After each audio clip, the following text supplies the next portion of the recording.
This podcast explores themes of murder and rape. Listener discretion is advised. The words of Jeffrey Dahmer are voiced by an actor. Not only was the deceased dismembered, but then the bones were broken apart with a sledgehammer. Dahmer is serving 15 consecutive life sentences for the murders of 17 males. The most prolific slayer in the history of the state of Wisconsin. From 1978 to 1991, Jeffrey Dahmer murdered 17 men and boys, attempted to kill at least 2 others, and attacked, drugged, and abused countless more. He cannibalized some of his victims, dismembered their bodies, preyed on the vulnerable, and took advantage of pre-existing stigma to become one of the most depraved serial killers in American history. But what's the real story of this most unlikely of killers? Over the course of 6 episodes, we'll speak to detectives, journalists, survivors, and witnesses to dive deep into the case of Jeffrey Dahmer, tracking his trajectory as a killer and exposing the many opportunities that were lost to prevent his reign of terror. And ultimately asking, could this ever happen again? I'm criminal psychologist Dr. Michelle Ward, and this is Season 4 of Mind of a Monster, Jeffrey Dahmer. Episode 1, First Kill.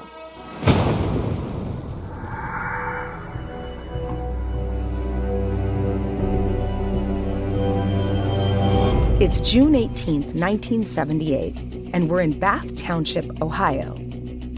Here, within a large ranch-style house, 2 young men are drinking beers. One of them, a handsome, long-haired 18-year-old named Stephen Hicks, is on his way to a rock concert. This isn't his house. It belongs to Jeff, the hospitable stranger he's drinking with and who had offered him a ride earlier that day. But it's getting late now and Hicks needs to leave.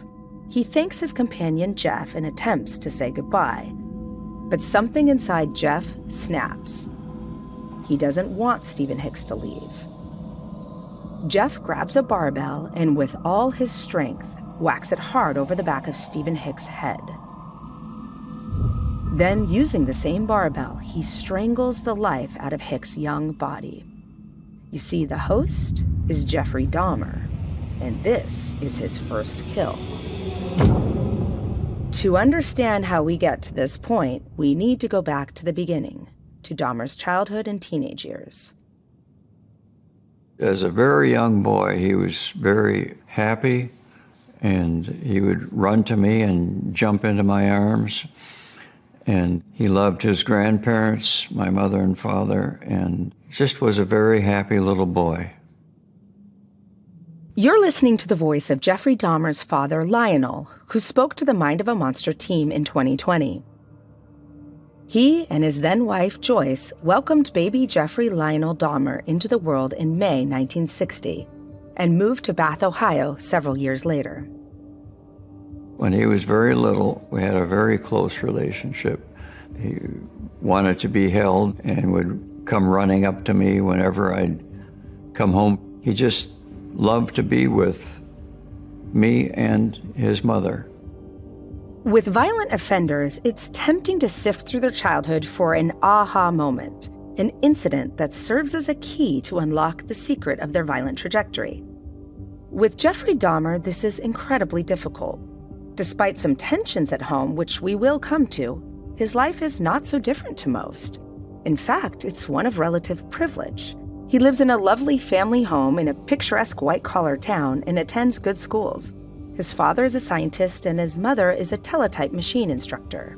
She suffers from depression and is medicated with some episodes of mental ill health, all of which can be troubling for a child. But as far as we know, Jeffrey is not abused and does not suffer neglect at a young age.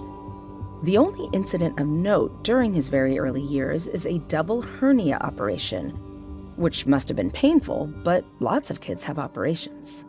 I want to know what his classmates thought of him, so I speak with Mike Kukral, who was the same year as Dahmer in high school. You know, it's funny because if you don't talk about him, then people will make up stories about you and Jeff Dahmer. So it's better to talk about him and tell the truth because I just knew him in high school And that was it. And people are always saying things like, well, he was best friends with Jeff Dahmer and they hung around all the time. And I'm like, no, that didn't happen. Last time I saw him was high school. And I don't think he had any best friends, actually, but we all knew him. But yeah, so I always tell people about it before they make up stories. I can see why you want to get in front of that and make sure that you're the one telling the story first. Please explain to me how you first met Jeffrey Dahmer. I met Jeffrey Dahmer when we were all thrown into junior high school together. So I didn't know him until 7th grade, but everyone went to the same junior high and high school. And you were thrown in and had to meet all these new people, and Jeff Dahmer was just one of those. What was your impression of him when you first met him? That's a good question. I don't know if anybody has first impressions when they're in 7th grade. People ask me, was he strange? And I say everybody in 7th grade was strange.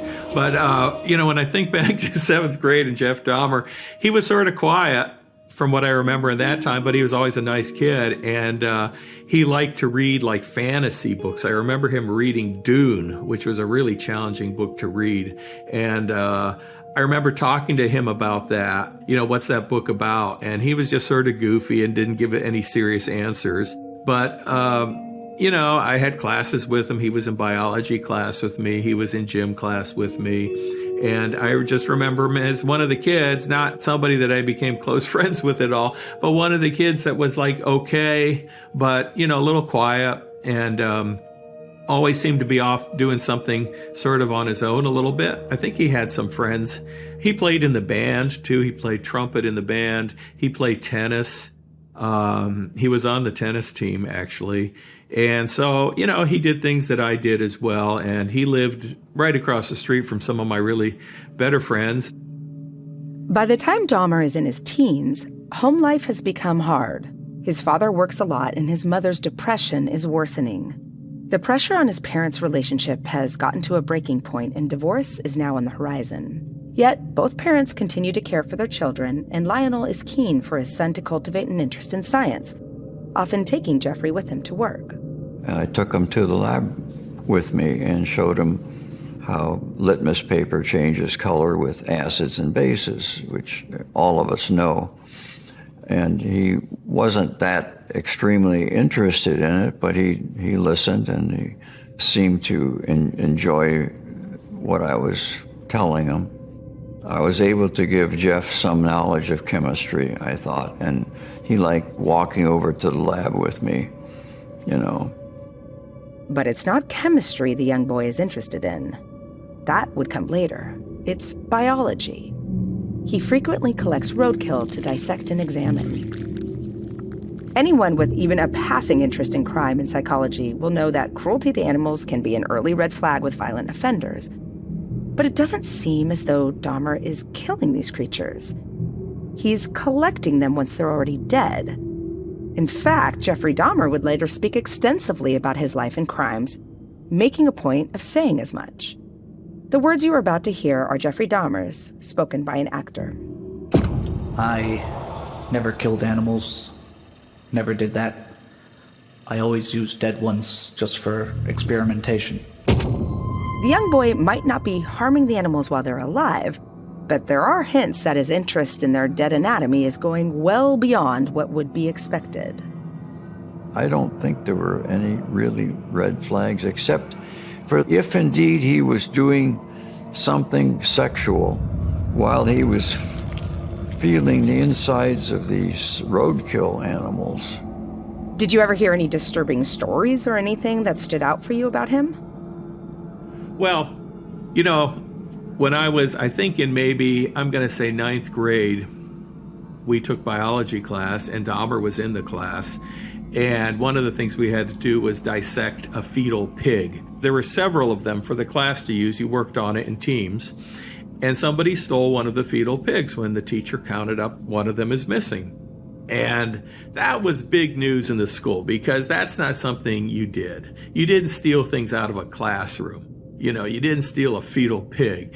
And the principal got on the loudspeaker, the intercom, every morning for a long time and talked about that. Now, whoever stole that fetal pig, just bring it back and no questions asked this time. And then it got more threatening and more threatening. When we find you, whoever stole that pig, you're in big trouble. So it went on a long time. And when you're 14 or 15 years old, that's a very funny thing to happen. And we just would laugh and laugh and laugh about that. I wonder who stole it. And we had our guesses, but, and then you move on to something else and you forget about it. And here it is, all these years later, I'm watching an interview with Jeffrey Dahmer, and he's talking about high school, and he was the one who stole the fetal pig. Jeff Dahmer stole it. Of course, it was Jeff Dahmer. Do you think this is part of his humor, to do things like steal a pig? He learned that he could get away with stuff maybe when he did that. Stories about Dahmer's jokes and pranks come thick and fast from those who knew him as a child and teenager. From pretending to have seizures in a shopping mall to tormenting the school librarian. The general impression is of a boy who's quiet, awkward, on the fringes of friendship groups, and who can get away with often very bizarre practical jokes. He strikes me as a teenager who's desperate for validation and acknowledgement, but disrespectful of authority and unfearful of consequence. He had a funny sense of humor. He made us laugh a lot. And it wasn't telling jokes or anything. It was more about imitating people and acting crazy. And some of that was like in junior high, but I think more of it played out in high school. And probably what was pretty funny to most of us is that he got into photographs in the high school yearbook, group photographs, in groups that he was not a member. And the best known, of course, is the National Honor Society. And he's right in the middle of the group photograph, but his head is blacked out, so you can't see any head there. It's just blacked out photo. And in retrospective, that's pretty creepy to look at now. Was he smart? Oh, was Jeff Dahmer smart? I'd say he was a very intelligent guy. He had a lot of brains to him, that he did well in junior high, and he liked science, and he did pretty well as far as I know. And I think something changed, though, by the end of high school, and he wasn't interested in school anymore, and I know he wasn't attending classes anymore regularly, but I think he's a very smart guy, and I think that's one of the reasons he got away with the things he did for so long. One of the reasons he fails to engage with school as he used to is a growing dependency on alcohol. His father, Lionel, becomes increasingly concerned. He had several good friends that he knew well, and one of the friends had alcoholic beverages their parents had in the home. Unfortunately, Jeff got started drinking too much. And we told the teachers and other students, too, that something should be done about it, but nothing was done about the alcoholic situation. Mike, tell us about Jeffrey Dahmer's drinking. We noticed that he was, acting different, not coming to class, failing classes, hanging out in the parking lot all day. I really don't remember him a whole lot from our senior year. He sort of started to drift away and go somewhere else physically and mentally as well. I remember he didn't come to German class, and he was standing in the hallway, and he kept putting his face right on the window of the classroom, the little window, like 8x10 window, and pushing his face up against it. And we could all see him, but the German teacher couldn't because she's facing us. And he was failing classes, and we knew that. So I did see a shift, because I'd say from junior high, he was a good student, got through everything, did well in classes. And by the end of our senior year, though, he was moving into his own world and had gone somewhere else mentally. And part of that was his connection to drinking, and part of that was what was going on in his brain that we had no idea. It's during his senior year that divorce proceedings between his parents begin. Annie Schwartz is the author of Monster, the true story of the Jeffrey Dahmer murders, and was a young journalist in the 1990s covering Jeffrey Dahmer's case. She believes the divorce hit Dahmer exceptionally hard. When talking about the fact that Jeffrey Dahmer was a product of divorced parents, which we used to call back in the time when this happened, a broken home. I mean, just think of the ways we talked about those kinds of things. His parents just didn't divorce, all right? His father moved out. And Joyce was leaving Jeffrey alone for prolonged periods of time in the house when he's in high school. He's drinking. So is he drinking because of the age-old reason that people become alcoholics because they are escaping? They want not to be in touch with the real world. They don't feel like they're enough. I'm not qualified to make that observation, but I can tell you that when we talk about those building blocks of this case and the killer that is Jeffrey Dahmer, we started with a mother who was depressed and anxious. The parents are fighting. We're putting all of that together, almost like a timeline. So did his parents' divorce affect him? Sure. Lionel Dahmer describes in vivid detail the impact of the impending divorce on his son. When I talked to Jeff about the divorce, he went out and started slapping trees with a branch. I think the divorce had an effect of ripping away any amount of control over life that he could have had. I think it just depleted him completely of control of his existence. He didn't know what to do. I want you to take note of the word control, because Dahmer's need for control is an incredibly important motif throughout the story. One area of his life he has no control over is his sexuality. He's known he's gay since his early teens, but to be gay in the 1970s is no picnic. Discrimination means that many keep the truth of their sexuality secret, and teenage Jeffrey Dahmer is no exception. I knew what my orientation was around 13. It just seemed to be the way things were. I had friends and everything, but the important issues I kept to myself. The first encounter I had with anyone was the kid across the street. We were both about the same age. It was consensual in a fort. That was really the first time, but it was just very light sex. Kissing, holding, that type of thing. I was 14. I think he was 14, something like that.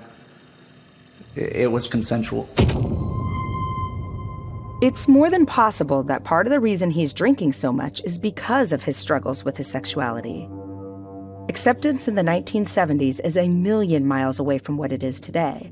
It's only in 1973 that homosexuality is removed as a mental disorder by the American Psychiatric Association. Homophobic discrimination is still legally acceptable, and his parents' eventual divorce takes place just weeks before the assassination of Harvey Milk. But Jeffrey Dahmer's awakening desires quickly take a disturbing twist. What his parents and high school classmates do not know is the troubled class joker has been cultivating some incredibly dark fantasies. Fantasies of engaging in sexual activity with a dead male body. I have no idea why I started getting the fantasies and thoughts. When I was about 16, that's when it started kicking in. It is a desire that we label necrophilia. Dr. Fred Berlin is a world-renowned authority on deviant sexual behavior and would go on to spend hours interviewing and assessing Jeffrey Dahmer. I want to draw on his expertise to get to the bottom of these disturbing fantasies. From your perspective, what do you think was driving those particular sexual fantasies? Because most of us are not turned on by corpses. Well, that's something that we really don't talk much about and are trying to learn more about, which is why do any of us experience the sexual desires that we do?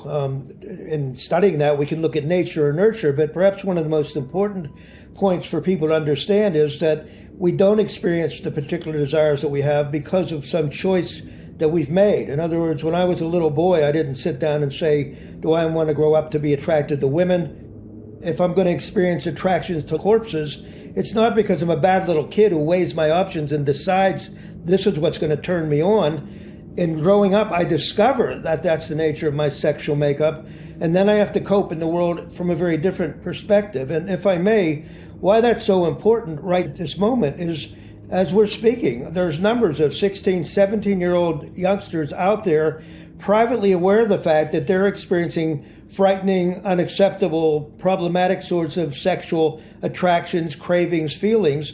And because of the stigma that our society attaches to that, the last thing they're going to do is raise their hand and come and ask for help. They're not even going to tell their best friend or their family about that. No, they're not going to risk being ostracized.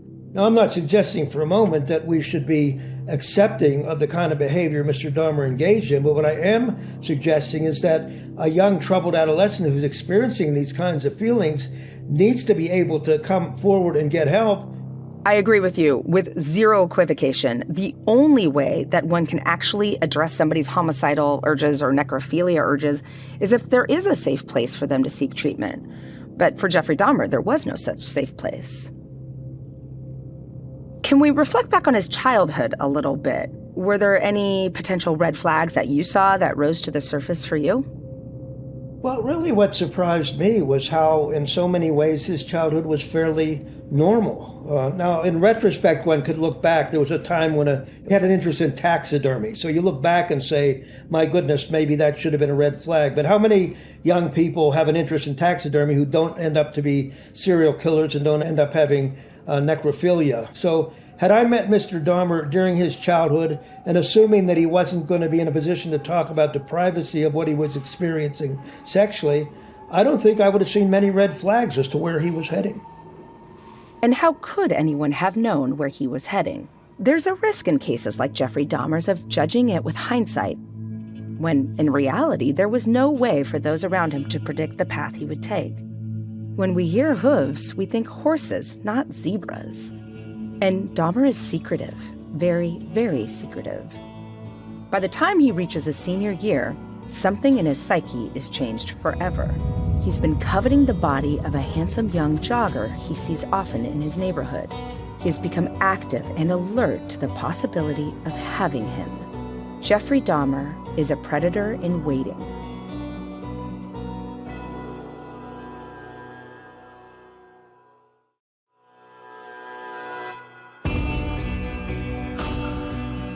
As graduation approaches, Dahmer's interest in death and the inner workings of the male body spills into the real world.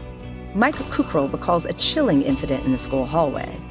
Now, I think this is at Revere at the high school, and the hallways are crowded between classes, like always, lots of people walking up and down the hallway, and I'm standing there by my locker, and Jeff Dahmer comes walking down the hallway. I don't think anything of that. I don't even see him probably. But he just sort of leans over real quick and puts his head on my chest for like 5 seconds. I said, I want to listen to your heart. And then he was gone. And that was it. And that was part of his sense of humor. I mean, at the time, you just thought, that's goofy Jeff. That's quirky Jeff Dahmer. There's nothing evil or sick about that. It takes on a whole different meaning now that you know what you know about Jeffrey Dahmer. Dahmer's mind is far away from his classmates and grades. Increasingly left to his own devices, his thoughts are still fixed on the jogger. Annie Schwartz. This was a muscular young man, kind of thin, athletic, and he's attracted to that. So he is obsessed with this jogger. He plans to try and figure out how can he get that jogger? How can he meet him? How can he live out his fantasy with him? What can he do? He takes a baseball bat out with him one day and lies in wait for the jogger to come. This teenage boy is a toxic mix of hormones, adrenaline, and disturbing desire. The jogger doesn't show. It's a week or so after graduation, and we're back at the Dahmer's family home, but there is nothing homey about it. The cupboards are bare, and the place is a mess. Joyce Dahmer has moved out permanently, and Lionel Dahmer is living in a motel. Without the routine of high school or the presence of his parents, Jeffrey Dahmer is home alone most of the time, with only his dark fantasies about male bodies, like that of the joggers, to occupy his mind. I return to Dr. Fred Berlin. Of course, having absent parents must be upsetting, but there is such a tendency for all of us to go back to the childhood and teenage years and search for that one moment to make it make sense.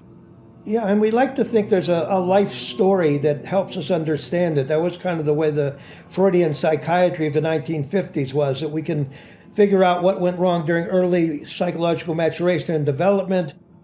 Having developed that insight and the emotional release, the problem is somehow magically solved. It doesn't usually work that way. Now, there are situations such as people who tend to have what we call antisocial personality disorder, where we see behavioral problems early on and then the pattern just continues. But there's nothing of that sort that was present in the case of Mr. Dahmer. No, that's right. And I get very frustrated when I see people try to create trauma where there was no trauma. People talk about divorce a lot. Well, we'd have half of our kids running around killing people if truly it had that level of impact. Yeah, again, in the history of psychiatry, tragically, of blaming parents, we used to talk about a schizophrenogenic mother. Bad mothering has nothing to do with developing schizophrenia. So we really have to get away from these stories that in a way sometimes comfort us because we think we understand, and admit there's a lot that we don't know. And we don't know why people develop the particular sexual cravings they do. We need to do more research on that, and we need to be open to the idea there's a spectrum of human sexuality, and where it's causing problems, be able to address it and prevent it. It's an excellent point. And when we can open up the dialogue and open up the research, we will have fewer victims if, as you say, there is a place to actually seek that help. But all of that being said, what the divorce did do was create an environmental situation for Jeffrey Dahmer where he's home alone. Being alone allowed for much more time for him to just be preoccupied with his fantasies and urges, to be in a situation where there wasn't any supervision. Once I had the opportunity and a place where I could actually make these fantasies come true, then trying to hold them back was just seemed to be too much. Desire grew and grew more constant, stronger. Thoughts of a good-looking, well-built guy having total control over him. I don't know if killing ever came into play, but if that was the only way to keep him, then that would be done.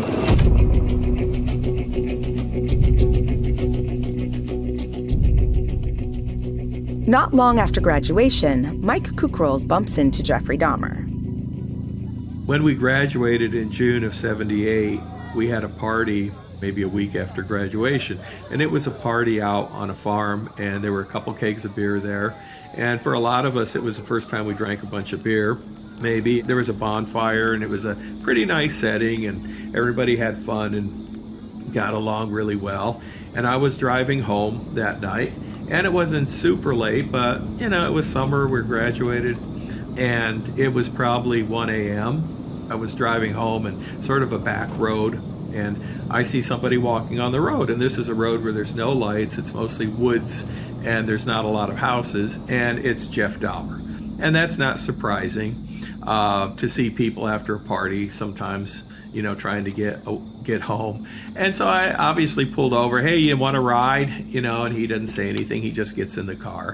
And I could tell he had a lot to drink. And I drove him to his house a couple miles away on my way home, and pulled in his driveway, and I asked him a couple things like, hey, what are you doing this fall, and what's going on this summer? Are you working? And I don't remember any answers from him. I don't remember him being very talkative, and I thought, okay, he's had a lot to drink, I guess, a lot of beer. And I noticed his house was really dark, but the thing was, it was late at night, so I just assumed everybody was asleep in his house. Later I would learn, no, the utilities were off and he was living there alone, and I didn't know that. And so I said bye to him, see you later. He got out of my car and went in his house that June of 1978, and I never saw him again.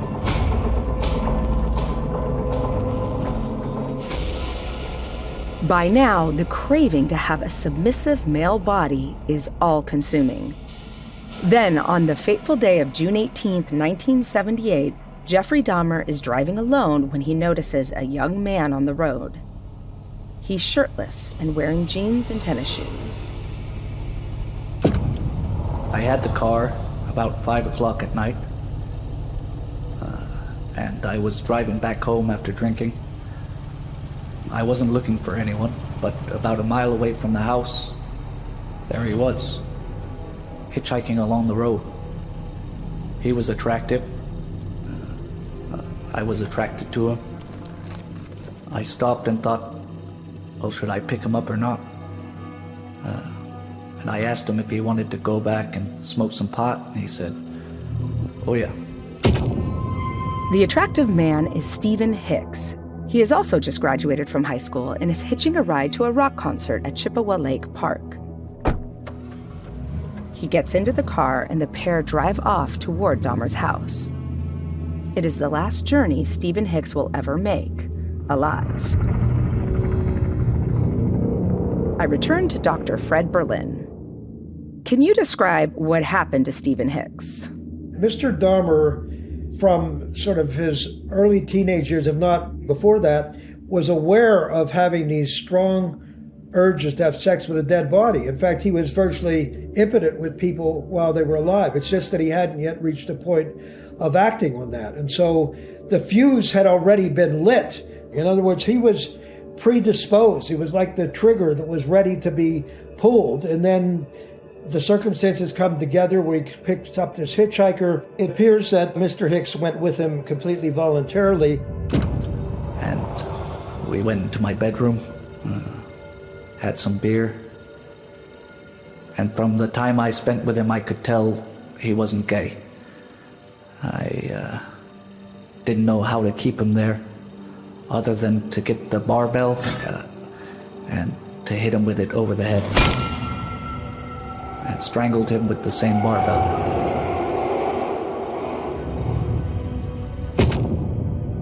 And that, of course, was the first time that he committed a murder. But it was inevitable in my mind that at some point that killing was going to occur, because all of the preceding parts of his life, all of the preceding development of his sexuality, the pieces were already in place. Now, 18-year-old Jeffrey Dahmer is in a situation he's always fantasized about. He's alone with a dead body. Like the countless animals he's experimented with before, Dahmer cuts the body up, hacking, slicing, and carving with a knife. The first time, I didn't know how to dispose of the remains, and so, but once I started doing it, it became sexually exciting to me. A frantic attempt to undo what I'd gotten myself into. Took the head, washed it off, put it on the bathroom floor, masturbated and all that, then put the head back down with the rest of the bags. Can you explain the reasons for the dismemberment, psychologically speaking? Couple of reasons. One, he was, and this is gruesome, turned on by observing internal anatomy. So the dismembering was part of wanting to dissect the bodies and tied into the kind of sexual excitement that he got from doing that. The dismembering was also done because in many cases he had to have a way of disposing of the bodies, and therefore by dismembering them, he could get them in the garbage bag or something and dispose of them. After a day or so, he stuffs the dismembered body into 2 trash bags, which he puts in the back seat of his car. He has a vague plan to drive across the state and get rid of the bags in a dumping site. I return to Annie Schwartz. What happens next? Dahmer gets stopped by a police officer who says, what's going on? where are you going? What are you doing? But the master manipulator tells the police, no, you know what? I just have to get to the dump. I've got trash. And do we expect that officer is going to say, I wonder if he has a dead body in the car? They asked me, what's this stuff? And I said, it's just garbage that I hadn't gotten around to drop off at the city dump earlier today. I thought they were going to look into them. They could smell them. Both of them. What the police officer could never have known is that the nervous young man before him would go on to become one of the most depraved serial killers in American history. And right at that moment, he's within the officer's grasp. The officer gets Dahmer to walk in a straight line to test his sobriety. Surely he'll check the trash bags as well. In the next episode, we follow as Jeffrey Dahmer's trajectory takes a surprising turn. Mind of a Monster, Jeffrey Dahmer is produced by Arrow Media for ID. The executive producer for ID is Jessica Lowther. Arrow Media's producer is Rebecca Radiel. Editor, Sirkin Nihat. Audio engineering by Mahoney Audio Post. Our line producer is Philippa Whittle. Our junior production manager is Jody Tanner Wild. Our production coordinator is Shannon Tunicliffe. And our assistant producer is Isabel Wilson. Our archive producer is Katia Lohm. Arrow Media's series producer is Gabrielle Nash, and executive producer is Stuart Pender. Jeffrey Dahmer is played by Andrew Groon. I'm your host, Dr. Michelle Ward. You can follow our show wherever you get your podcasts, and we'd love it if you could take a second to leave us a 5-star review on Apple Podcasts.